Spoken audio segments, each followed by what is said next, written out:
أعوذ بالله السميع العليم من الشيطان اللعين الرجيم. بسم الله الرحمن الرحيم. الحمد لله الذي إليه مصائر الخلق وعواقب الأمر. نحمده على عظيم إحسانه ونير برهانه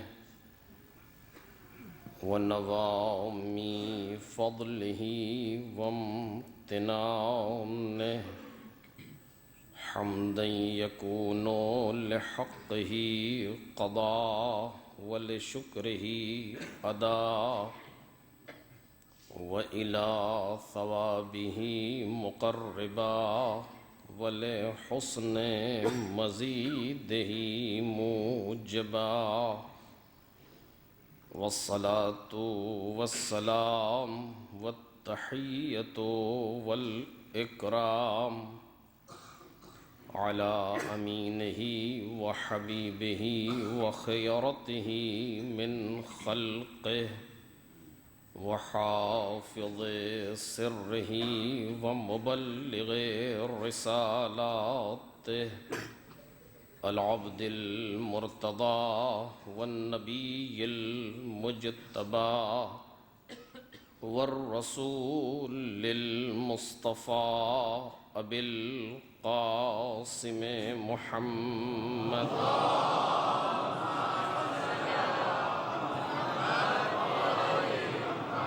وآله الأطيبين الأطهرين الأكرمين المعصومين المظلومين، الذين أذهب الله عنهم الرجس وطهرهم تطهيرا.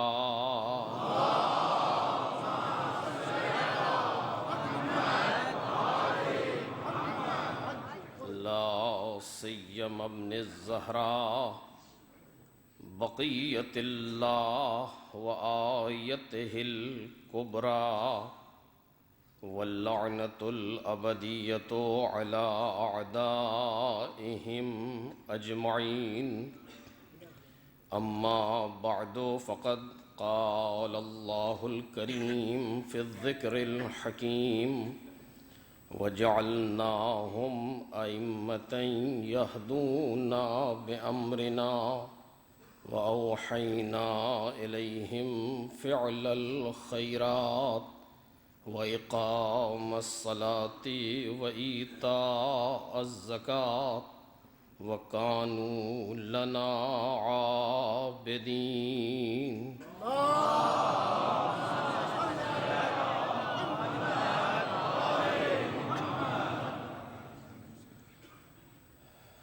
بزرگان محترم اور برادران عزیز، سورہ مبارکہ انبیاء کی اس آیہ کریمہ کے ذیل میں ہماری گفتگو ہو رہی ہے، جس میں خالق کائنات کا ارشاد ہے کہ ہم نے انہیں امام بنایا جو ہمارے امر سے ہدایت کرتے تھے، اور ہم نے ان کی طرف کار خیر کرنے، نمازوں کو قائم کرنے اور زکوٰۃ دینے کی وحی کی، اور یہ سب ہماری ہی عبادت کرنے والے تھے۔ اس آیہ کریمہ کے ذیل میں جو موضوع زیر بحث ہے وہ معرفت امام ہے۔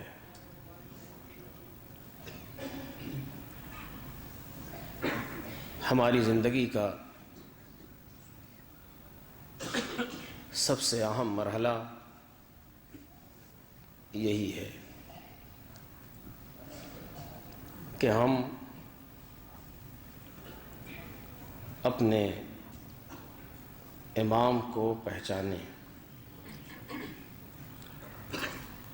اور ان کی کما حقہ، جتنا ہمارے بس میں ہے معرفت حاصل کریں۔ جس طرح کے وہ ہیں اس طرح تو ہم درک نہیں کر سکتے، لیکن کم از کم جتنا ہمارے اندر ظرفیت پائی جاتی ہے اتنا ہم انہیں پہچانیں، اور مسلسل اسی کی کوشش کی جا رہی ہے کہ اس آیہ کریمہ میں جو امام کے صفات بیان کیے گئے ہیں ان پر گفتگو ہو تاکہ ہماری معرفت میں اضافہ ہو۔ اس آیہ کریمہ میں جو دوسری صفت ہے اس پر ہماری گفتگو ہو رہی ہے۔ قبلاً سالہ گزشتہ میں اس لفظ پر گفتگو ہوئی تھی، لیکن کچھ باتیں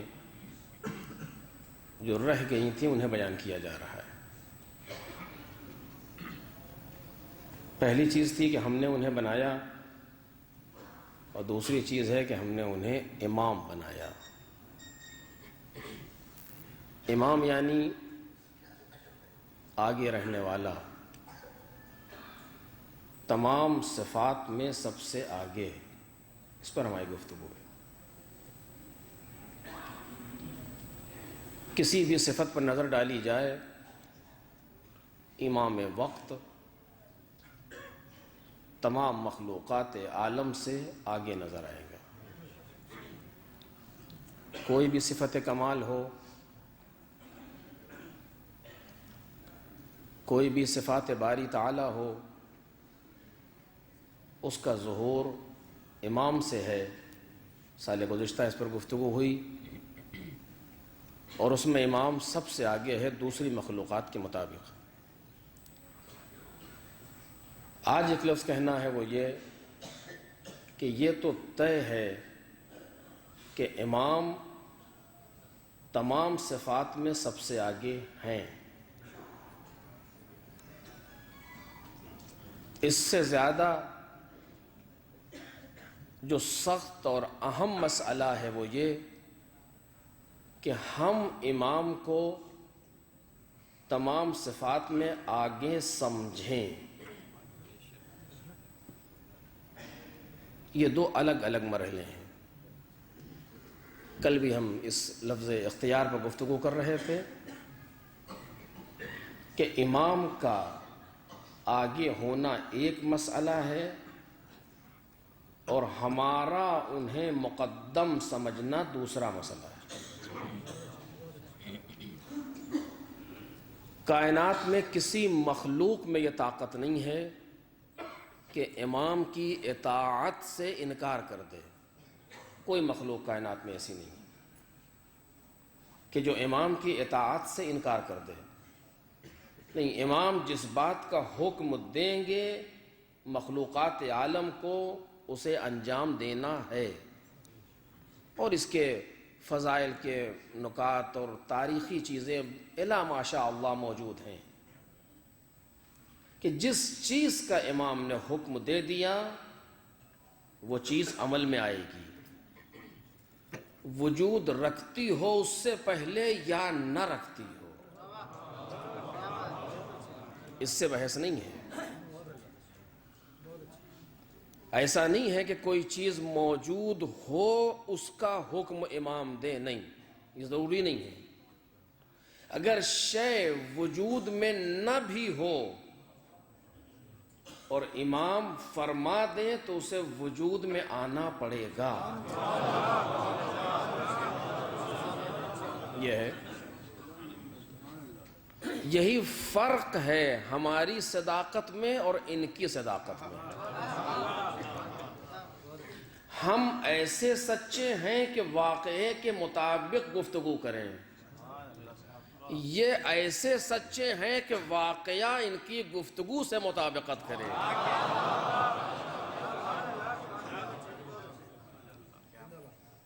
ورنہ کسی درزی کے یہاں کپڑے سینے کو دیے نہیں ہیں۔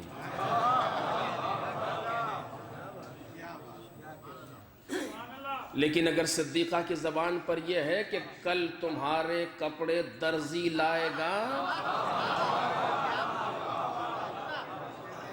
تو اس جملے کی صداقت کا عالم یہ ہے کہ کوئی بھی ہو درزی ہی لائے گا.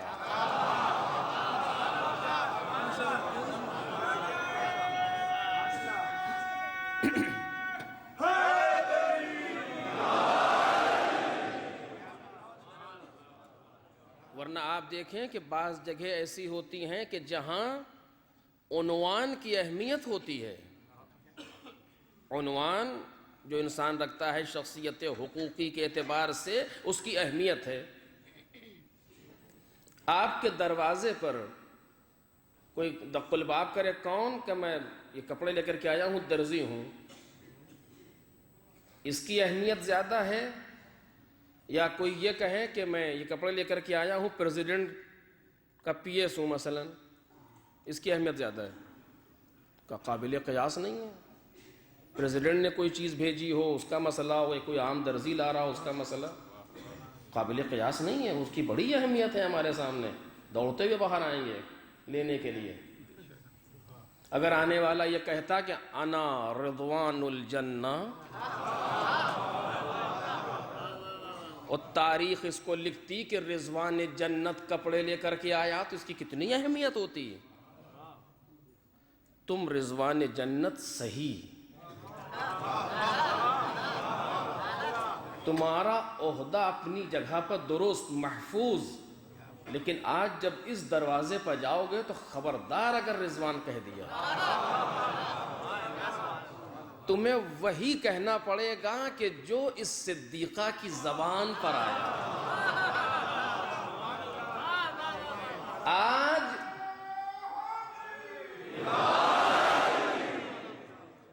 آج رضوان بننے میں اہمیت نہیں ہے، آج درزی بننے میں اہمیت ہے. کیوں؟ اس لیے کہ صدیقہ کی زبان پر آیا ہے.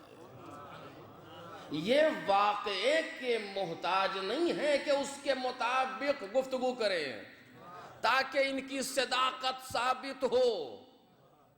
نہیں، ان کی اس بات صداقت کے لیے واقعے کی ضرورت نہیں ہوتی.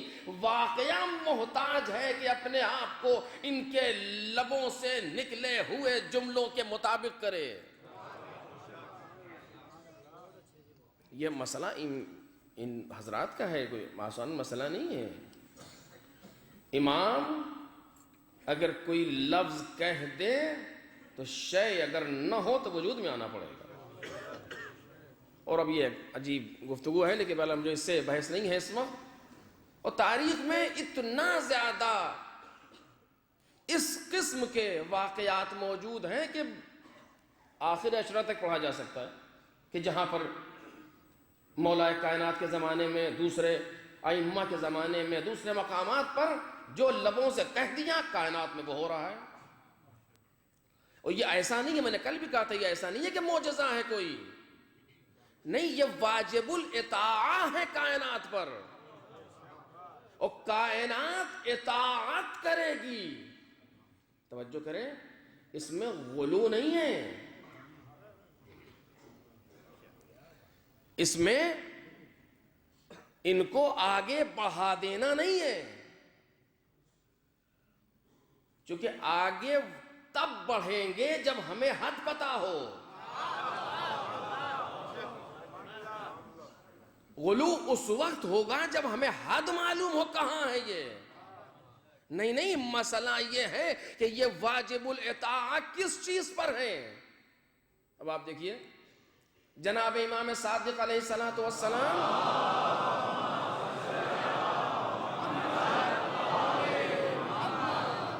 ارشاد فرما رہے ہیں، جناب صدیقہ کبریٰ کے لیے بات آ گئی ہے. ایک حدیث آپ کے سامنے پیش کروں. جناب سیدہ کے لیے فرماتے ہیں کہ صدیقہ کبریٰ مفروضۃ الطاعہ علی جمیع من خلق اللہ من الجن والانس والطیر والوحوش والملائکہ. سیدہ تمام اس چیز پر واجب الاطاعت ہے جسے پروردگار عالم نے خلق فرمایا ہے. من الجن والانس والطیر والوحوش والانبیاء والملائکہ. امام نے صنف کو گننا شروع کیا. وہ انس ہوں، وہ جن ہوں، وہ طیر ہوں، وہ وحشی جانور ہوں، وہ انبیاء ہوں یا وہ ملائکہ ہوں، سب پر جناب سیدہ واجب الاطاعہ ہے. واجب الاطاعہ کا مطلب کیا ہے؟ واجب الاطاعہ کا مطلب یہ جو کہتے وہ کرو. واجب الاطاعہ کے معنی یہ ہے. اس واجب الاطاعہ کو قرآن مجید نے بیان کیا، پیغمبر کے لیے بیان کیا. چونکہ میں ایک بات میں نے اسے پہلے بھی جملہ کہا ہے، پھر کہہ رہا ہوں آپ کے سامنے کہ کوئی ایک صفت ان 14 میں سے اگر کسی ایک کے لیے ثابت ہو، سب کے لیے ثابت ہے. توجہ کیجئے گا. کوئی ایک صفت فضیلت، کوئی ایک فضیلت، کوئی ایک صفت ربانی اگر کسی ایک کے لیے ثابت ہو جائے، سب کے لیے ثابت ہے. چونکہ ان میں آپس میں ذرہ برابر کوئی فرق نہیں ہے. میں اس منزل پر آنا چاہ رہا ہوں گزشتہ 2 سال سے، لیکن نہیں پہنچ پا رہا کہ اس چیز کو آپ کے سامنے بیان کروں کہ جو زبردست ذہن میں ہے، لیکن بہرحال اگر پہنچ سکوں گا تو عرض کروں گا. آپس میں ذرہ برابر کوئی فرق نہیں ہے ان میں. کوئی ایک کے لیے ثابت، سب کے لیے ثابت ہے. اگر جناب سیدہ سلام اللہ علیہا پوری کائنات کے لیے واجب الاطاعہ ہیں تو یہ 14 کے 14 پوری کائنات کے لیے واجب الاطاعہ ہیں. کوئی فرق نہیں آپس میں، سب کے سب واجب الاطاعہ ہیں. اب واجب الاطاعہ کی تفسیر کیا ہے؟ کہ تفسیر قرآن مجید بیان کر رہا پیغمبر کے لیے، یعنی سب کے لیے یہی تفسیر ہے. اور اس پر ایک عجیب گفتگو ہے، لیکن بہرحال ابھی نہیں. کیا کہتا ہے قرآن مجید؟ واجب الاطاعہ، پیغمبر کے واجب الاطاعہ ہونے کا عالم آپ محسوس کریں گے کہ ما آتاکم الرسول فخذوہ وما نہاکم عنہ فانتہوا. یعنی ایسی گفتگو کسی کے لیے آپ کر ہی نہیں سکتے اتنی آسانی سے. جو پیغمبر تمہیں دیں اسے لے لو، جس سے روکیں اس سے رک جاؤ. یہی واجب الاطاعہ ہونا ہے، یہی واجب الاطاعہ ہونا ہے. جو پیغمبر تمہیں دیں، کب دیں؟ جب دیں. کہاں دیں؟ جہاں دیں. کیسے دیں؟ جیسے دیں. کسی قسم کی کوئی قید نہیں ہے. کس چیز کو دیں؟ جس چیز کو دیں. وہ پیغمبر سفر میں ہو کہ حضر میں ہو کہ گھر میں ہو کہ کہیں ہو، اس سے بحث نہیں ہے. جو آتاکم الرسول، جو تمہیں رسول دے. اتنا اختیار، یہ اختیار ممکن ہی نہیں ہے جب تک عصمت کبریٰ ثابت نہ ہو جائے. یہ اختیار ممکن ہی نہیں ہے جب تک عصمت کبریٰ ثابت نہ ہو جائے، ترک اولا کا بھی امکان نہ رہ جائے. اس وقت یہ منزل آئے گی کہ ما آتاکم الرسول فخذوہ. چونکہ آپ دیکھ لیجئے بعض انبیاء کے یہاں ان کی جب دعا ہوئی تو قید لگائی پروردگار عالم نے. بعض جگہوں پر گفتگو مالک نے کی اس طریقے سے نہیں کہ دوسرے انبیاء کے لیے گفتگو. آپ کے سامنے ہمیشہ آپ نے ساتھ سنا ہے کہ جناب ابراہیم دعا کر رہے ہیں وَمِن ذُرِّيَّتِي، ہماری پوری ذریت. فوراً پروردگار عالم نے قید لگائی. دعا قبول ہے لیکن اس قید کے ساتھ کہ لا ينال عہد الظالمین، ظالموں کو یہ عہدہ نہیں پہنچ سکتا تمہارا. یعنی جو امام ہے وہ ظالم نہیں، جو ظالم ہے وہ امام نہیں. پیغمبر کے لیے جب گفتگو کی ما آتاکم الرسول، جو تمہیں نبی دے. اچھا میں نے کہا جیسے بھی دیں، بول کے دیں یا دکھا کے دیں، پڑھ کے دیں یا لکھ کے دیں، گھر سے دیں یا گھر کے باہر سے دیں، ممبر سے دیں یا ممبر کے نیچے دیں، جنگ میں دیں یا صلح میں دیں، فرق نہیں ہے. جو پیغمبر تمہیں دے، جس طریقے سے دے تمہیں لینا ہوگا. کب پیغمبر کے واجب الاطاعہ ہونے کا مطلب ہی یہ ہے کہ جو تمہیں پیغمبر دے اسے لے لو. یہی چیز ہر امام کے لیے ہے کہ جو تمہیں وہ دے وہ لے لو، جس چیز سے روکے اس چیز سے رک جاؤ. اب یہ نہیں کہ جو اپنی مرضی کے مطابق ہو اسے لے لیں اور جو مرضی کے مطابق نہ ہو اسے چھوڑ دیں. اور یہ ہوا پیغمبر نے کیا دیا؟ پیغمبر نے صریحی اعلان کیا، سب لکھتے ہیں اس چیز کو کہ انی تارکن فیکم الثقلین کتاب اللہ و عطرتی ما ان تمسکتم بہما لن تضلوا بعدی، میں تمہارے درمیان دو چیزیں چھوڑ رہا ہوں، قرآن اور میری عطرت، جب تک تم ان دونوں سے وابستہ رہو گے کبھی گمراہ نہ ہوگے، یہ دونوں آپس میں کبھی جدا نہ ہوں گے۔ یہ بھی عجیب بات ہے، یہ دونوں آپس میں کبھی جدا نہ ہوں گے، یہاں تک کہ حوض کوثر پر مجھ سے ملاقات کریں گے۔ یعنی قرآن اہل بیت سے جدا نہ ہوگا، اہل بیت قرآن سے جدا نہ ہوگا، امام قرآن سے جدا نہیں ہو سکتا، قرآن امام وقت سے جدا نہیں ہو سکتا۔ اس کا مطلب یہ ہے کہ ہر لمحہ امام کی جیب میں ایک قرآن نظر آئے گا، یہ مطلب ہے نا اس کا کہ جدا نہیں ہوگا۔ یا جہاں قرآن رکھا ہوگا وہاں اہل بیت کی ایک فرد کھڑی ہوگی، کہا یہ تو نہیں ہے، یہ تو نہیں، پھر کیا مطلب جدا نہیں ہوگا؟ وَلَن يَفْتَرِقَا، یہ دونوں آپس میں افتراق نہیں پیدا ہوگا، ان کے درمیان جدا نہیں ہوں گے آپس میں۔ کون؟ اہل بیت، اہل بیت یعنی امام اور قرآن مجید، یعنی قرآن صامت اور قرآن ناطق کے درمیان کوئی افتراق نہیں ہے۔ یعنی جہاں قرآن رکھا ہوگا وہاں اہل بیت موجود ہوں گے، جہاں اہل بیت موجود ہوں گے ان کے پاس قرآن ہوگا۔ نہیں، یہ نہیں ہے، یہ خود ایک موضوع ہے، اس پر گفتگو کافی طولانی اسپشٹہ ہونا چاہیے کہ مطلب کیا ہے اس کا۔ میں دو جملوں میں اس کر رہا ہوں، آپ اسے محسوس کریں گے۔ یعنی کیا مطلب؟ یہ ہے کہ دونوں جدا نہیں ہوں گے، یعنی دونوں کا انداز جدا نہیں ہوگا۔ جو شان قرآن وہی شان اہل بیت، جو شان اہل بیت وہی شان قرآن۔ یعنی وہ کہے گا، یہ کر کے دکھائیں گے۔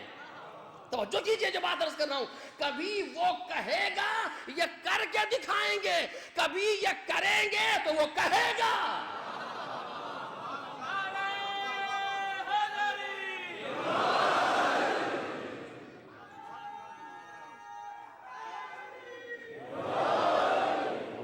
بہت سارے مومنین ہیں، آپ لوگ سے دستبستہ گزارش کر رہا ہوں جتنا آپ لوگ سمٹ سکتے ہیں، آپ لوگ کے درمیان جو تھوڑی سی جگہ ہے اس کو پلیز پور کر لیجئے۔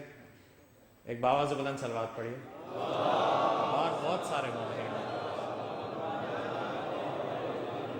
اللہ آپ سب کو جزائے خیر دے انشاءاللہ۔ بار دیگر باواز بلند صلوات۔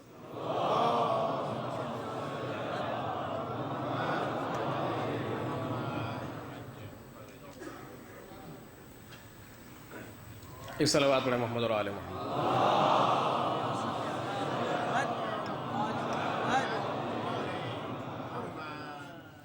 کبھی قرآن نازل ہوگا تو یہ عمل کر کے دکھائیں گے، کبھی یہ عمل کریں گے تو قرآن نازل ہوگا۔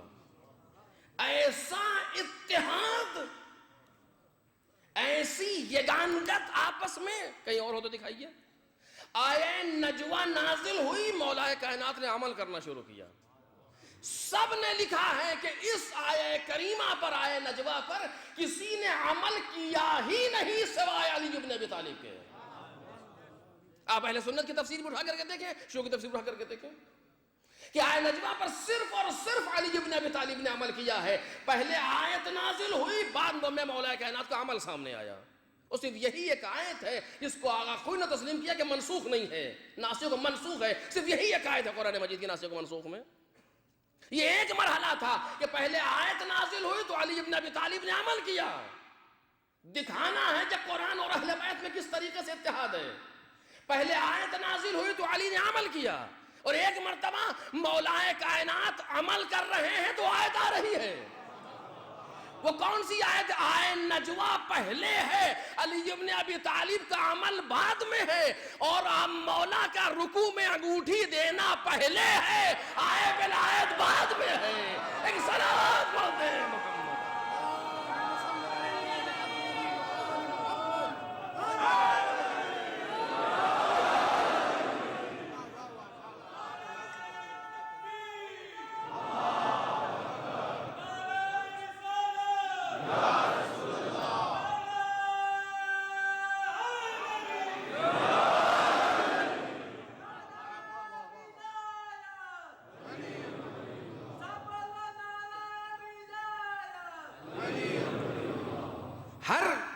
جگہ پر آپ اسے ملاحظہ کریں، میں نے اس آیت کو پیش کیا جو مخصوص ہے علی بن ابی طالب سے، نہ اس مرحلے میں کوئی شریک ہے نہ اس مرحلے میں کوئی شریک ہے.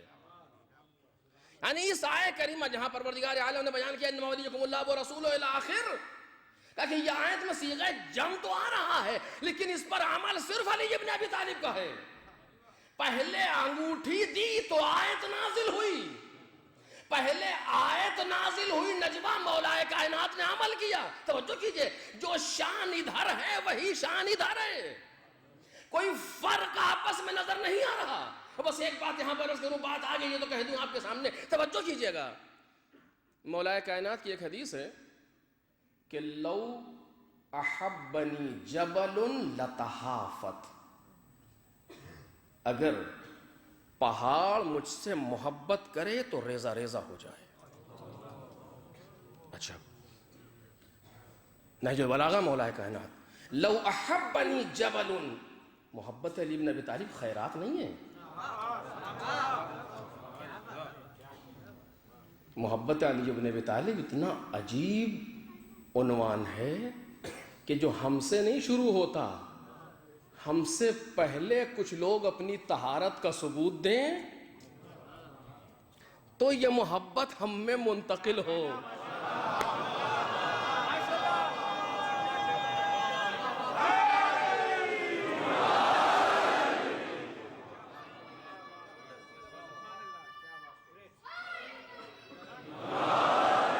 دیکھ رہے ہیں آپ کتنا اہم مسئلہ ہے.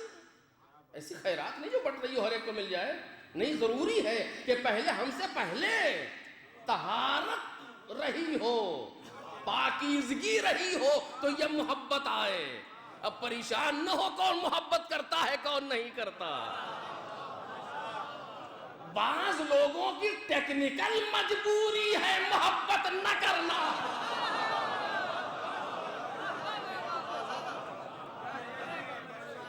لو احبنی جبل لتحافت، اگر پہاڑ ہم سے محبت کرے، گفتگو امام پر ہے، اگر پہاڑ ہم سے محبت کرے تو ریزہ ریزہ ہو جائے. جناب سید رضی نے اس کی تفسیر بیان کی کہ اس کا مطلب یہ ہے کہ محبت علی میں اتنی مصیبتیں آئیں گی کہ پہاڑ ریزہ ریزہ ہو جائے. کیونکہ آج ہے، اس میں کوئی دو رائے نہیں ہے. آپ دیکھیے، صرف غلطی یہ ہے، ہماری خطا یہ ہے کہ ہم مولا کائنات سے محبت کرتے ہیں اور اس خطا پر گولیاں ہمیں چھو لیتی ہیں. اب یہ اور بات ہے کہ یہ ایسی غلطی ہے جس کی اصلاح ناممکن ہے.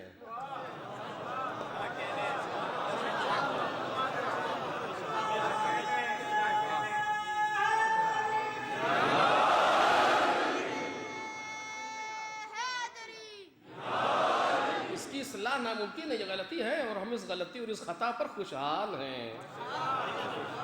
یہ موضوع نہیں ہے ناز کرتا آپ کے سامنے. بالآخر کہ اتنی مشکلات آئیں گی محبت علی بن ابی طالب میں کہ اگر پہاڑ پر مشکلات آ جائیں تو ریزہ ریزہ ہو جائے. جب ہم اور آپ پریشان ہو نا مولا کی محبت میں تو گھبرانا نہیں چاہیے، الجھنا نہیں چاہیے، بلکہ سجدے میں سر رکھ کے مالک کا شکر کرنا چاہیے. اے میرے مالک، تو نے اس قابل سمجھا کہ یہ مشکلات ہمیں دیں، ہم ان مشکلات پر راضی ہیں، تو یہ محبت ہم سے نہ لے، چاہے ٹکڑے ٹکڑے کر دے.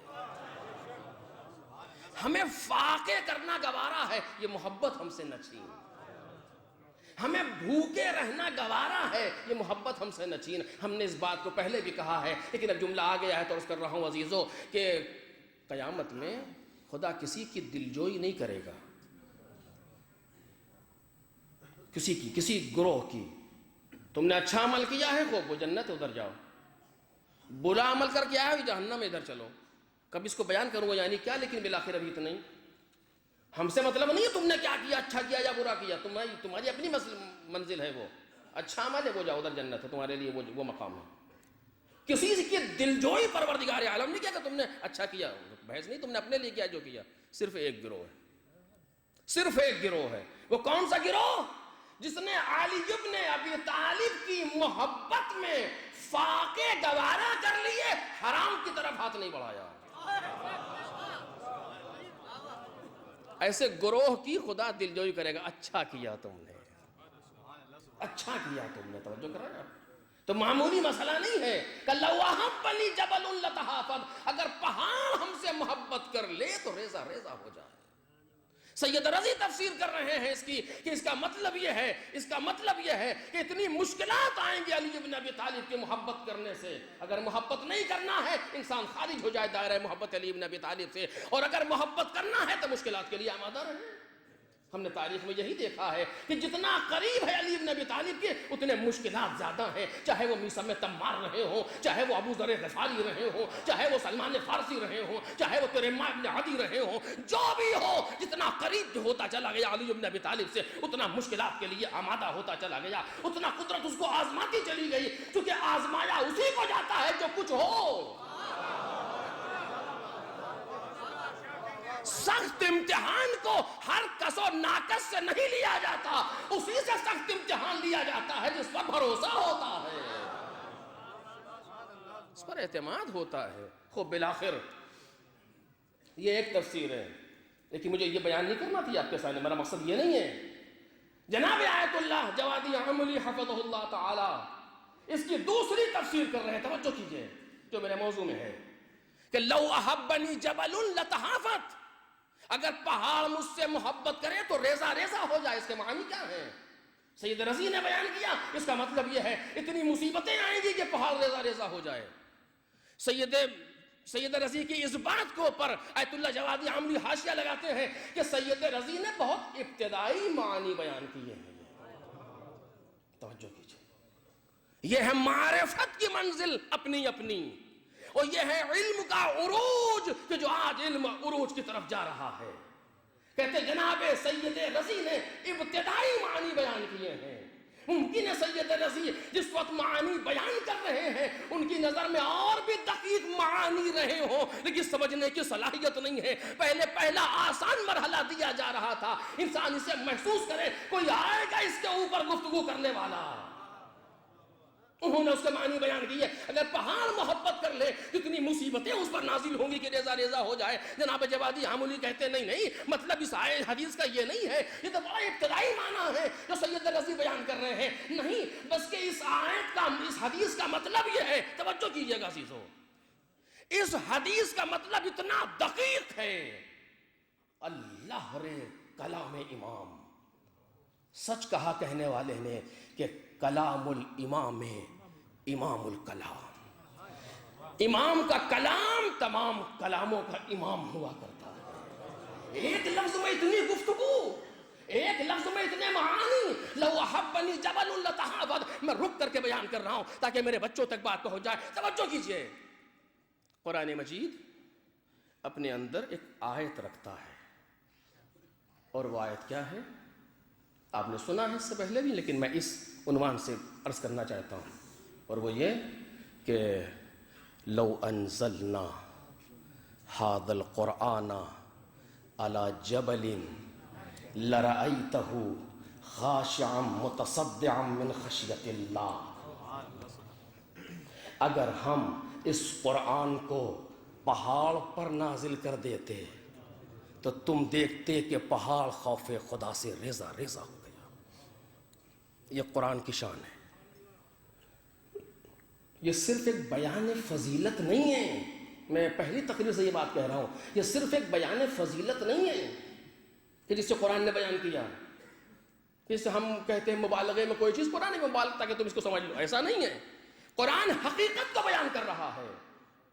میں نے اس سے پہلے گفتگو کی تھی، اس کو دہراؤں گا نہیں آپ کے سامنے۔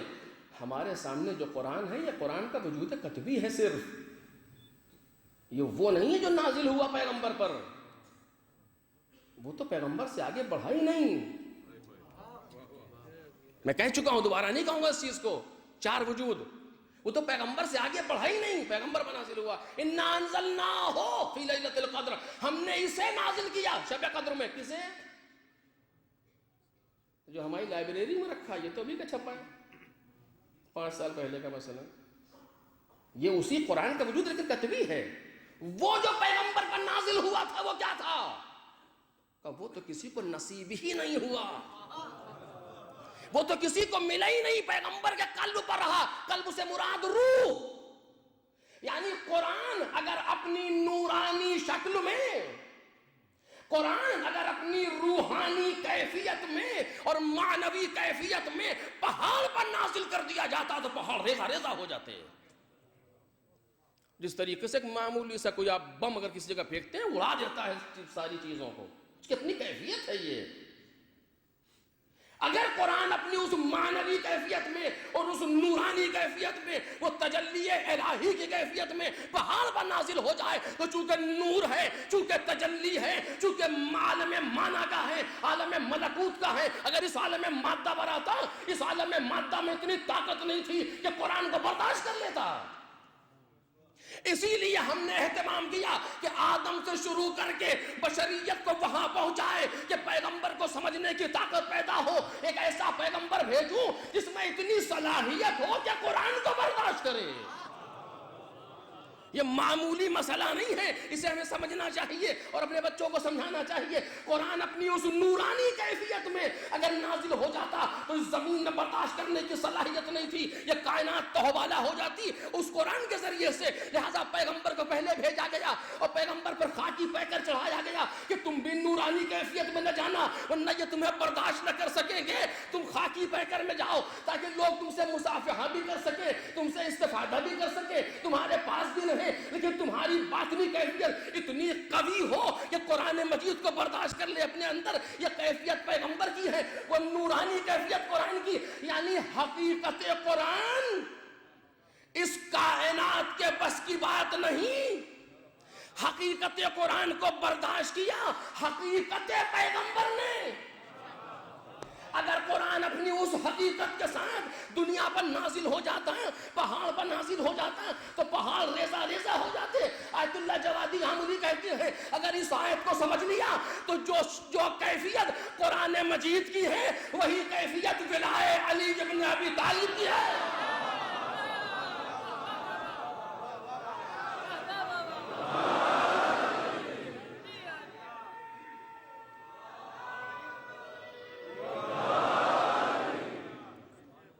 وہی کیفیت علی ابن ابی طالب کی ہے، وہی کیفیت ولائے علی ابن ابی طالب کی ہے. لو احبنی جبل لتحافظ، اگر پہاڑ مجھ سے محبت کرے تو ریزہ ریزہ ہو جائے.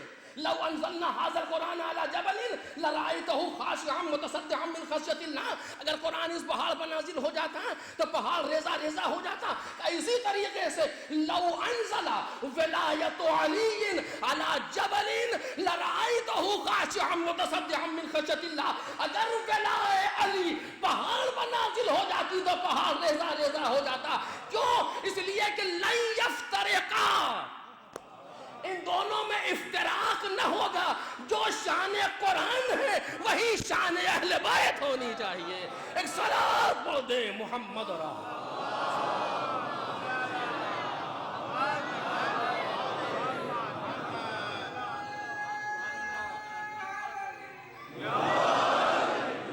لو احبنی جبل،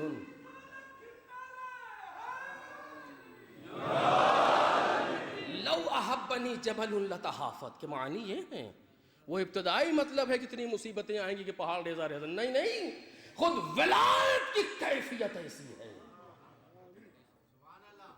اور اب کیا عرض کروں، موضوع میرا ولایت نہیں، میں عرض کرتا صرف امام کی زبان میں عرض کر رہا ہوں.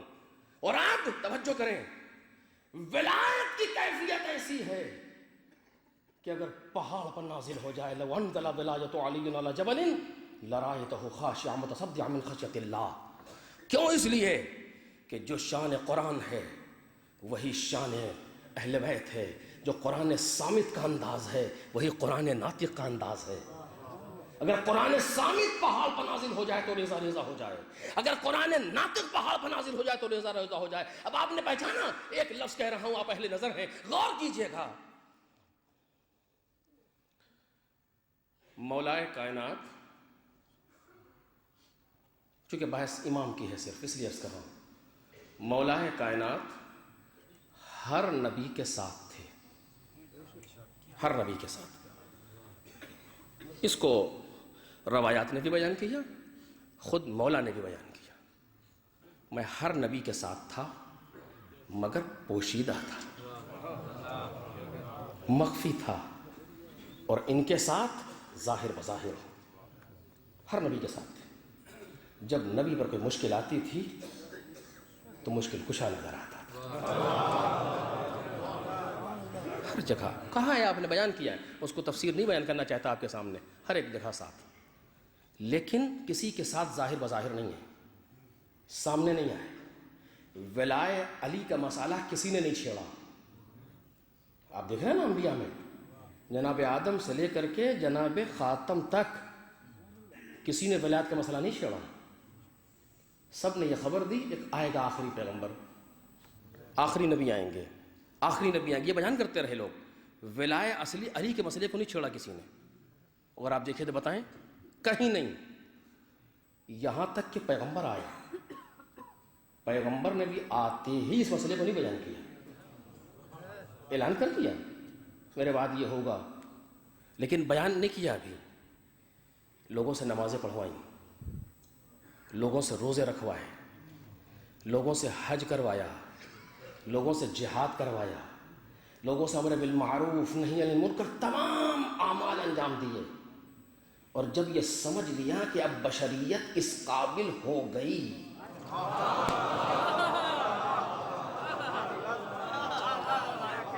جب یہ سمجھ لیا کہ اب بشریت اس قابل ہو گئی، یہ میں سچ کہہ رہا ہوں، آپ سمجھ لیں، اس کا نکتہ نہیں ہے، جناب آدم سے محنت ہو رہی تھی۔ دیکھیے کیسے بیان کروں، ہم یہ سمجھتے ہیں کہ انسان بس یہی ہے جو ہمیں دکھ رہا ہے، 2 ہاتھ 2 پیر، 2-4-5 کلو سے شروع ہوتا ہے، 70-80 کلو 100 کلو تک پہنچ جاتا ہے کچھ دن میں، دیٹس آل، ختم، فنش، یہی ہے انسان۔ ایسا نہیں ہے، ایسا نہیں ہے۔ ہم اور آپ یہی نہیں ہے جو آپ ہمیں دیکھ رہے ہیں اور ہم آپ کو دیکھ رہے ہیں،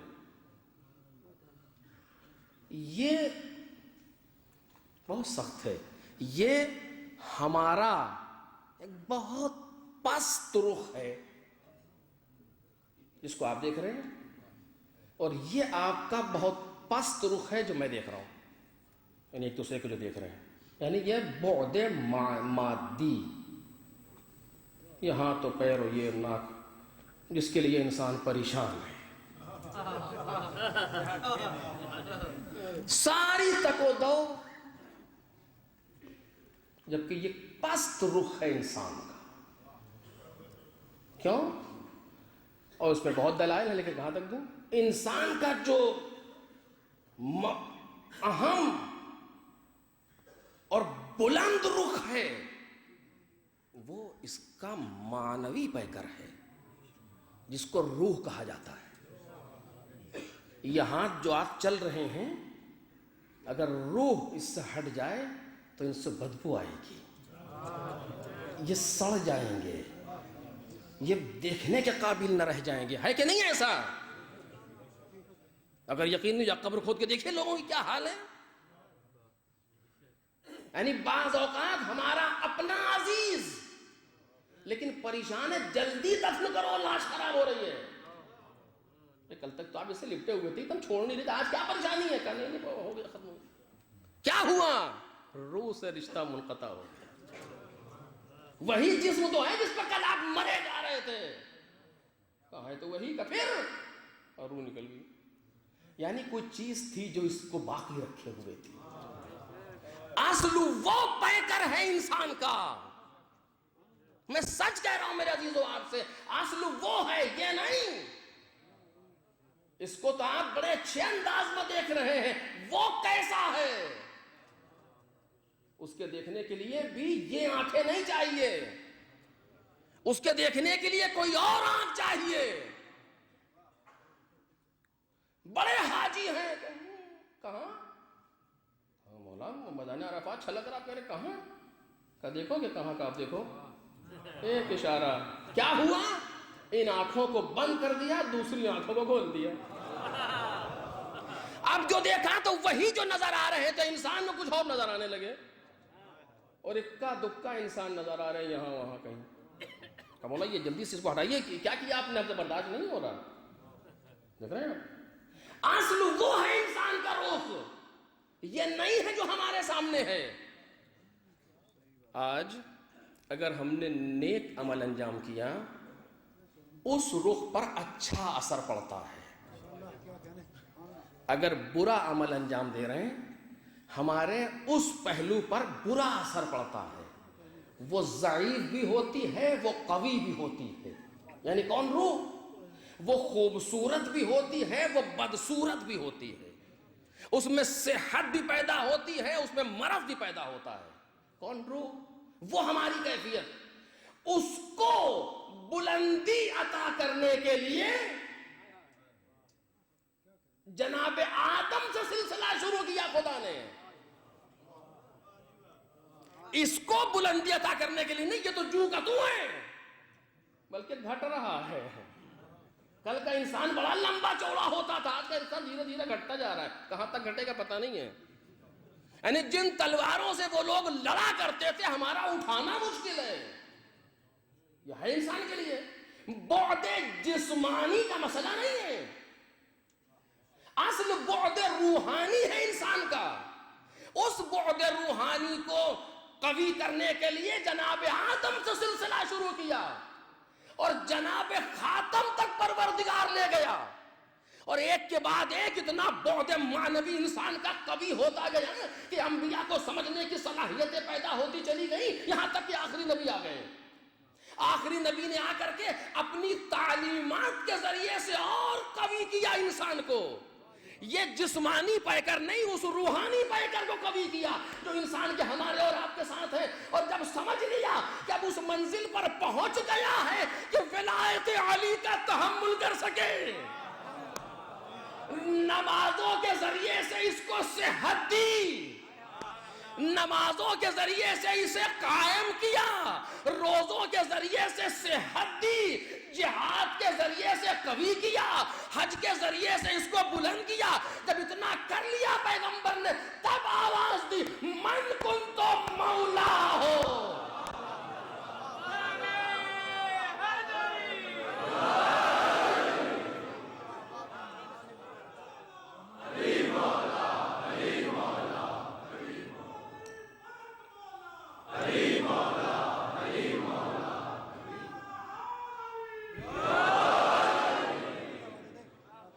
جب اتنا بلند کر لیا اس معنوی پیکر کو، اور یہ میں آپ سے عرض کر رہا ہوں یہ خطابت نہیں ہے، یہ روایات کی روشنی میں اور آیات کی روشنی میں اور اساتید کی تعلیم کی روشنی میں عرض کر رہا ہوں آپ کے سامنے۔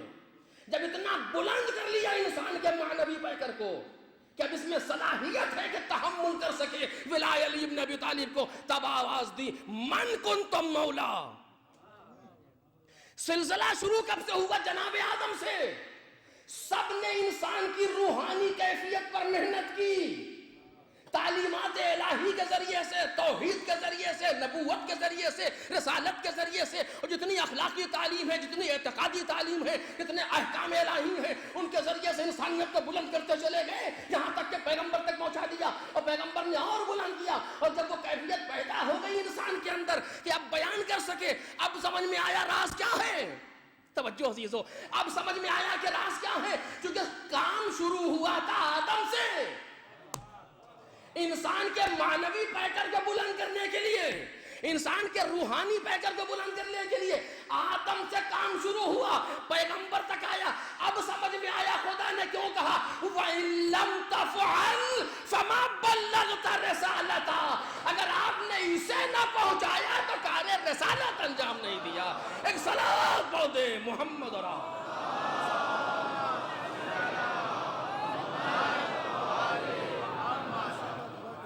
یہ وہ منزل ہے کہ لو احبنی جبل لتہافت، چونکہ جبل اور پہاڑ لاکھ قوی صحیح لیکن مادی ہے، حقیقت اور حقانیت اور روحانیت اور معنویت علی ابن ابی طالب کو تحمل نہیں کر سکتی۔ اس کے لیے کوئی معنوی چیز چاہیے جو نفس انسانی ہے، جو روح ہے انسانی ہے، وہ تحمل کرے گی ولایت علی کا۔ اور بس عزیزو اس جگہ بات کو روک رہا ہوں، وقت تمام ہو گیا۔ وہ تحمل کرے گی ولایت علی کا، ہر ایک کے بس کی بات نہیں ہے اس ولایت کا تحمل کر لینا۔ آج بھی وہی ہے، اور چونکہ ولایت میں درجات پائے جاتے ہیں لہذا نفس انسانی میں بھی درجات پائے جاتے ہیں. کون کس منزل پر ولایت کو درک کر سکتا ہے, کس منزل پر ولایت کو اپنے اندر محفوظ کر سکتا ہے, یہ فرق کرتا ہے ہر انسان کے لیے. کل بھی میں کہہ رہا تھا, کوئی مقداد ہے, کوئی عمار ہے, کوئی میسم ہے, کوئی ابو ذر ہے, کوئی سلمان ہے, فرق ہے سب میں, سب ایک جیسے نہیں ہیں. آپ دیکھیے, اگر مجھ سے کوئی کہہ دے کہ اگر حج پہ گئے اس سال تو جان گئی, اپنے ملک میں ہوں, ایک تھریڈ آئی ملک چھوڑ کے انسان بھاگ جاتا ہے. کہاں جا رہے ہو؟ کہا نہیں یہاں خطرہ ہے, ادھر نہیں رہنا چاہیے. ہے کہ نہیں ایسا؟ سب ایسے نہیں ہیں, سر نہ ہلائیے. ایک صاحب نے خود مجھ سے نقل کیا سرزمین پاکستان پر کہ میرا سارا پروگرام بن گیا تھا, تھریڈس تھیں کہ میں آسٹریلیا شفٹ ہو جاؤں. ان کی زوجہ نے ان سے کہا کہ اگر آپ آسٹریلیا چلے جائیں گے تو موت نہیں آئے گی, لیکن یہ وہ خواتین ہیں جن کا احسان اپنے شوہروں پر ہے. چونکہ معنوی اعتبار سے مرد و زن میں کوئی فرق نہیں ہوا کرتا, زیادہ کریے نہیں. ایک صلوات پڑھے محمد اور آل محمد.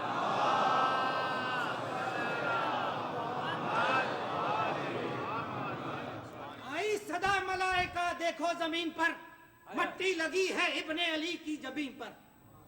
سجدے کو دیکھ یہ کیا قدرت نے فیصلہ, جنت ہے میرے پاس ادھاری حسین کی. ایک صلوات پڑھے محمد اور آل محمد.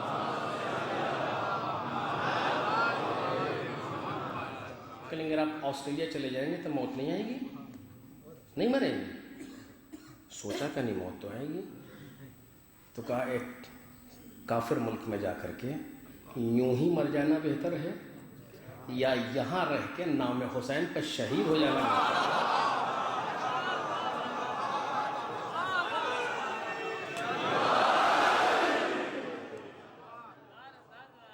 خوب اپنی اپنی معرفت ہے, کہیں مرد آگے کہیں عورت آگے. ایک صلوات پڑھے محمد اور آل محمد.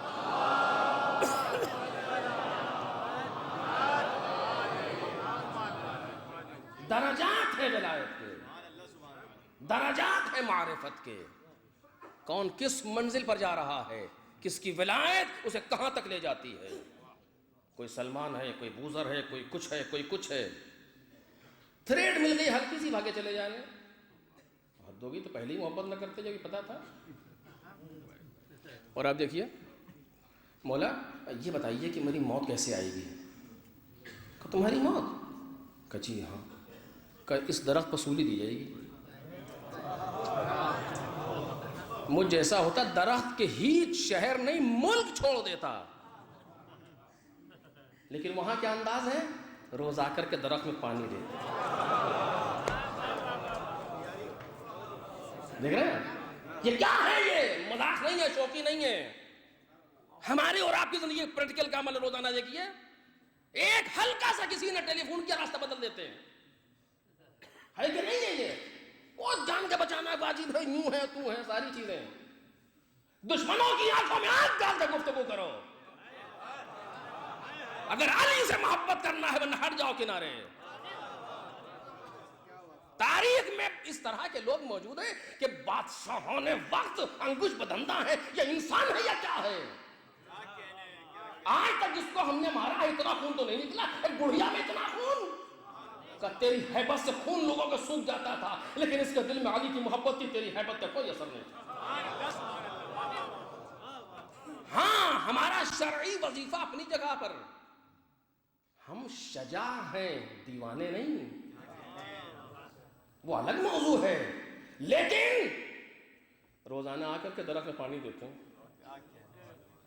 کیوں دیتے ہیں پانی بتائیے؟ روز میسم اس درخت میں پانی کیوں دیتے ہیں؟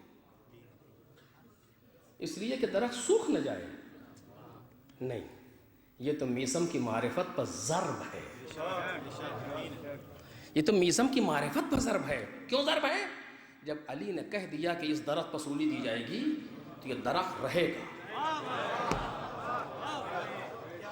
یہ سوکھ ہوگ نہیں سکتا اب، نہ اسے کوئی کاٹ سکتا ہے، جو کہہ دیا مولانا کی طرف وصولی دی جائے گی۔ پھر پانی کیوں دیتے ہیں؟ اشتیاق شہادت ہے، بنام علی اشتیاق شہادت ہے۔ یہی تو وہ مقام ہے جو میری آخری منزل ہے۔ ایک صلوات پڑھے محمد اور آل محمد۔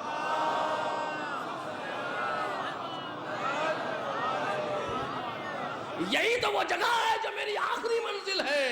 غسل میت نہ کہنا میرے غسل کو، اجلے ملبوس کو مت کفن نام دو، میں چلا ہوں علی سے ملاقات کو، جس کی تھی آرزو وہ گھڑی آ گئی۔ ایک صلوات پڑھے محمد اور آل محمد۔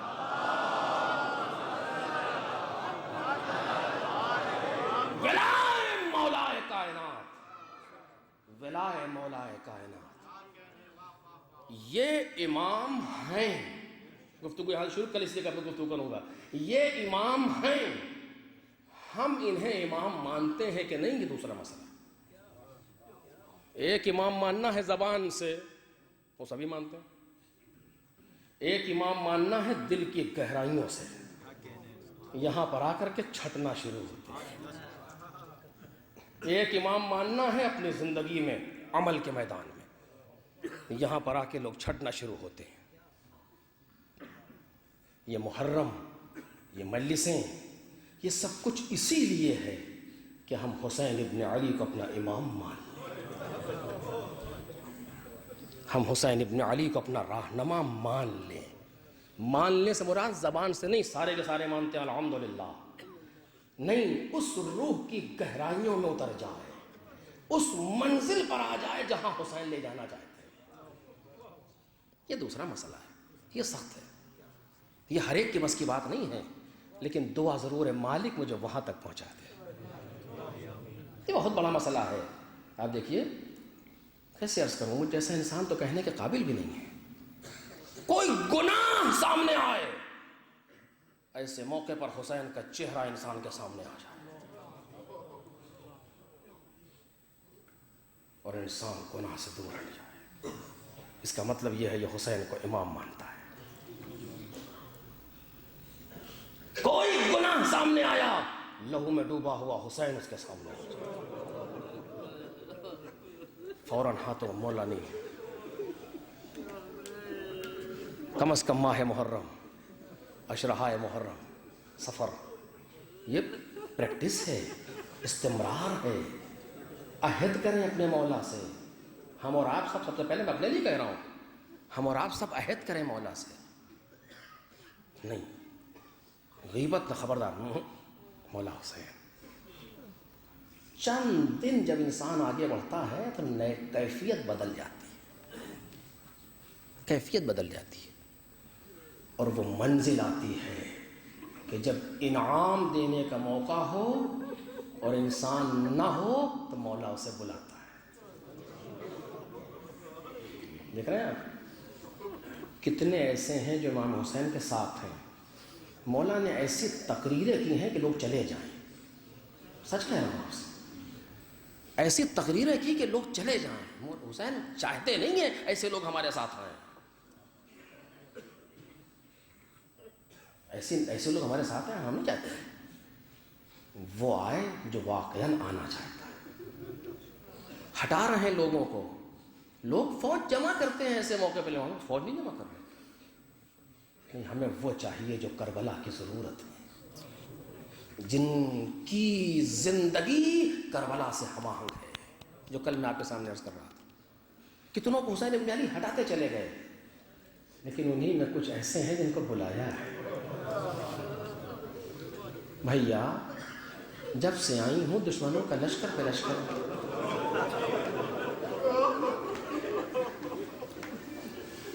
آپ کا چاہنے والا کوئی نہیں ہے،